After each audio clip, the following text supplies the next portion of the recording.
Alright, what's up everybody? We're on weekly video update number 12. This week I decided that to just go along with the green shirt, I wanted to pair it with a nice little hood as well. See how much of my head we can hide. So here we go.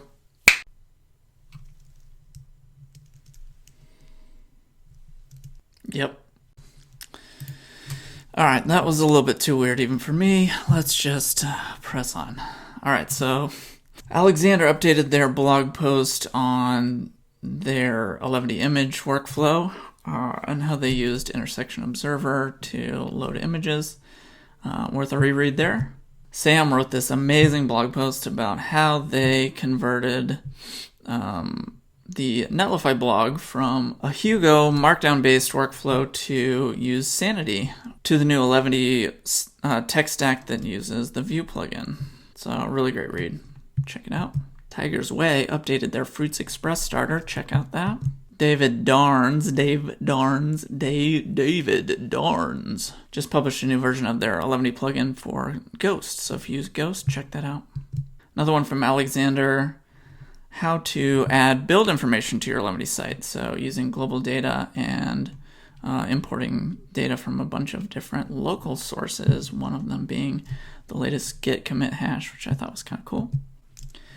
And then Henry added some Open Graph images. So Henry's using one of the API services. So if you go out to eleventy.dev, there's a API services section, and one of them is a screenshot service. So you can actually host your own screenshot service, and Henry's making use of that to drive their custom Open Graph images. One of the standout posts from last week was this post from Tris. Got a ton of traffic on social media. How to build a design system with Eleventy. Really great post. So check that out if you're interested in crafting your own custom design system. And then I was on the LogRocket PodRocket podcast last week. And then we're also featured on Web Designer Depot, which I'm going to be honest, I had never heard of. Sorry before this, but hugely popular newsletter. So thank you for featuring Eleventy on that.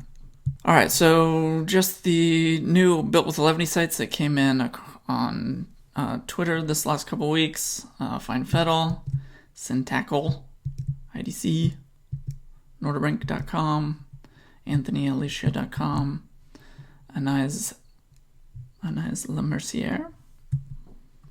Apologies for not pronouncing that correctly. And then Drive Electric. Alright, so last week I tweeted Eleventy client components, and I want to go into a little bit more detail about what I meant by that incredibly vague and cryptic tweet. Last week I've been working on this.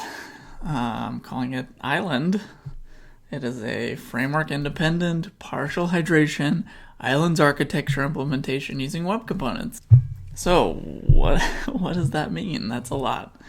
It's basically a way to take control of how and when your different component code is loaded for client-side components, and how and when those components are hydrated or initialized.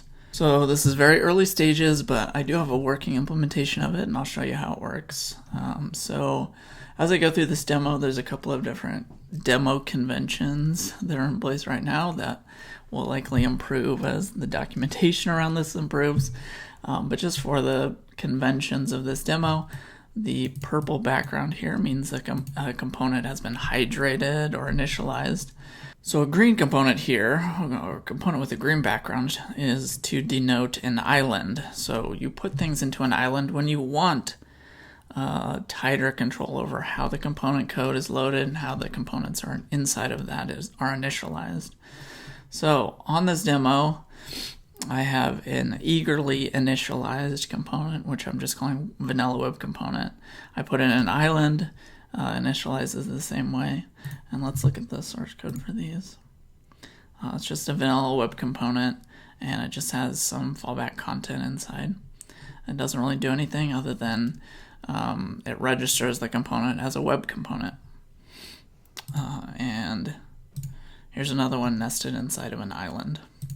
So to put a component under island control for partial hydration later, you just nest it inside of this web component, and it takes care of the rest for you. So here's just another example of some nesting that happens here.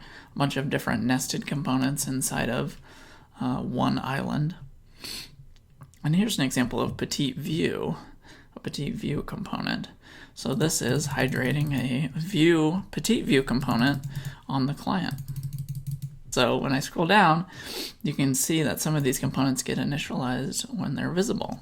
So I added this onVisible, on:visible attribute to the island, and any components inside of it now require visibility to be initialized or hydrated or registered. And that works with Petite view examples as well. And if we reload the page, we can kind of see this onVisible here. We can see these islands down here, Petite view one, and then another Petite view one below that. They aren't initialized until they are scrolled into view. And for the purposes of this demo, Petite view is eagerly loaded because I have configured the demo to do that. If you want to lazy load Petite view on demand, you can do that as well. And I'll show some code examples about how to do that. All right, so let's scroll down a little bit more. This one is actually using full Vue.js, which is quite a bit bigger. It's 50 kilobyte as part of the production bundle. The Petite view version is about 7.5 kilobytes, so it's a little smaller. But we're actually lazy loading the library for this as well. So it lazy loads and initializes onVisible. And I believe we can see that here. Yep, onVisible is in the source code here. onVisible works when you nest content inside of a details. So if the details is closed, it won't be initialized until the component is opened. And then the components inside of this details as part of the content are only initialized when the component is opened. Let me show that again. You can see visible here, waiting, open it up, and all of the components inside of here are now ready to go. And you can group these as well, so I can nest islands inside of each other. Here's a Petite view island inside of another island, and all of the island loading conditions for that specific island will be applied to all of the children as well. So this Petite view example requires the Petite view island to be visible as well because its parent has the onVisible attribute attached to it. So yeah, you can nest them together. There's onIdle, so that it waits and uses request idle callback. So it will wait until it gets an idle cycle before it will initialize the component. And you can combine these as well. You can make them onVisible and onIdle together.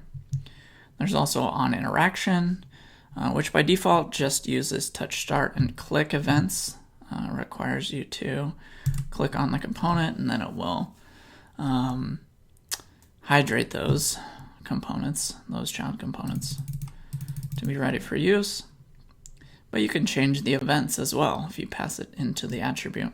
Here's using onInteraction, mouse enter, and focus in. So if I focused into one of these components or moused over it, then it would make it ready for use.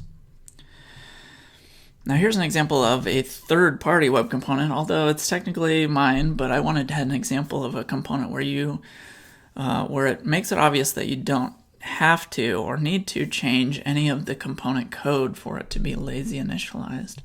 All you need to do is nest it inside of this island web component. So, for example, these details are using details utils, but aren't initialized until I interact with this island. And then it will begin the initialization process, which will hydrate the components. Now, because they're details elements, you probably won't notice that they're hydrated or not hydrated because they will operate in much the same way. But the neat thing is, once they are hydrated, then I get this click outside to close behavior that I get from the details utils component.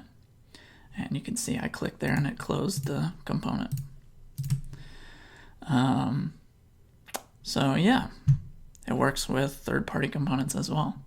Now you can do on media. I don't know that I would actually use this one a ton in practice, just because hard coding things to breakpoints seems kind of brittle in terms of your application code, but it does work. I think more use cases will come into play when you use some of the fancier non-viewport size-based media queries, so prefers reduced motion. You can do that when the user has that preference enabled or not enabled. And also, there's a custom one I made called onSaveData. So when you have the save data preference enabled, user preference enabled, or if you don't, if you have it set to false, you can initialize components based on that. So we get a bunch of this partial hydration behavior for free because we are using a web component to drive the entire thing, which is super nice because web components operate in a very explicit way when it comes to fallback content. And I really think this level of control is important because every component is going to have different interaction behaviors, different fallback and enhancement behaviors, especially when you're using it for progressive enhancement. So there's a bunch of different scenarios that you can control the fallback content and how it gets enhanced, which I think is pretty neat. So if you use, let me inspect this one. This has onInteraction assigned to it, which means I need to click on it for it to initialize. And it has my vanilla web component here. But if you use a template element with content nested inside of it, when that island gets hydrated, it will convert all of this template content and replace the template with live elements that you can use. So just as an example, I'll click this button and it will hydrate the island for me. And you can see a bunch of different things came in here. So there was a component that showed fallback content. Let me reload this so we can see what's going on. There was a component that had fallback content that did not require any JavaScript and just showed itself. If I want a component that is JavaScript only, then I'll put it inside of a template. And then it will show up once the island is hydrated. And this is important for performance reasons if you have a bunch of components that don't require any JavaScript fallback content. And it works with any type of island that you assign here. There's a data island replace, so if I have like a loading spinner here or something, and I want that to be replaced by template content that I'm hydrating, I can do that as well if I just add replace to my data island attribute. Or I really like this one, but it's perhaps the most experimental version. You can pass in additional elements, which are first-party HTML elements, not necessarily web components or other framework components that are used on the client. I can pass in fallback equals image. So this actually looks for any images inside of this island, replaces them with an empty transparent SVG to retain dimensions. And then when the island is hydrated, it will replace it back with the image content, so that will lazy load the images as part of this as well. And it keeps that same aspect ratio before and after load, so you don't get any content layout shift. Just to sum up, this is a web component that allows you to hydrate and initialize other components, other client-side components, based on different conditions, loading conditions that you specify in your markup. You can combine or mix and match. You can nest these as you might want, and it will work as expected. I also have an example of using lit, using this with lit components as well. So I have a lit component code here, and those both get initialized on visible. All right, so when you're using this with non-web component frameworks and libraries, I did want to mention that you can have access to all of the existing initialization code that you would expect when using the library. So here's an example of Petite view. I have it nested inside of this onVisible attribute here. So the component will be required to be visible before it will initialize. And I also have this script, this script nested inside of the island as well. And when we encounter a script that has type module island, we'll then run this code for you on the client. So all this code does is it loads Petite view library. And if you want to eagerly load that, you can add it to an import attribute in the island markup as well. And it operates the exact same as you would expect on the Petite view documentation. So this code was just stripped directly from the Petite view documentation. It should look exactly the same. The only thing that's different here is that we have this script type is module island, so that it doesn't run immediately when the parser encounters it. So you can use this for Petite view. You can do this with full view as well. Here's an example of the full view library coming back. Very similar to the same Petite view example we just went through. I did want to mention that while import maps don't have a great cross-browser support story yet, this will improve and clean up the source code that's necessary for these imports quite a bit, make it quite a bit nicer.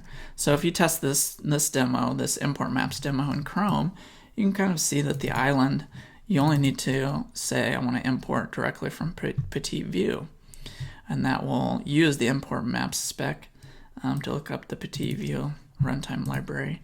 And you can have this local. Just for the purposes of this demo, I'm using unpackage, but you can surely deploy Petite view locally in your project, and I would probably recommend that if you want the best performance story. But yeah, import maps really clean up this so you don't have any CDN URLs inside of your markup. All right, and I did actually put this into production. So on Eleventy.dev right now, you can kind of see it. It's in a couple of different places. So on the authors page specifically, we have Speedlify, Score, web components that come back, and these are all nested inside of these new islands. It requires it to be visible before it will render. And you can kind of see them chunked in when you scroll down. Works great there. And then another place that it lives is on the tabs components. So you can kind of see when you scroll down, this tabs component is inside of an island. And it loads that library code as needed. And one other place that I put it into production just for fun was onto my personal blog. So with the YouTube component that I have, I am using, I believe it's called Light YouTube, which is a web component that was created by, I believe, Paul Irish. These Light YouTube web components now are only initialized when they're visible on the screen. And it will allow me to load the library for that only as needed. All right, so this is still pretty early stages, but I'm working on finishing it up. I'm working on getting the documentation where I think it needs to be pre-launch, so y'all can try it out on your sites. Obviously, you don't need Eleventy to try this out. This is something that can be used independent of Eleventy. I may add some additional optimizations on the Eleventy side to better integrate with this tool, but I do think it has a lot of value as a standalone library. So if you're interested in using this, even if you're not using Eleventy, I encourage you to try it out. Let me know what you like. Let me know what you didn't like. And we can move forward with maybe a framework-independent partial hydration library that can be used in a bunch of different server-side frameworks, which I think would be a big win. So yeah, stay tuned for more. I'm definitely going to finish up the docs here in the next couple of days and get it published so y'all can try it out. So yeah, I'm excited. Let me know how it goes, and look to the Eleventy Twitter for the most cutting edge, up to date news on the release. So, all right, thanks y'all. Keep building.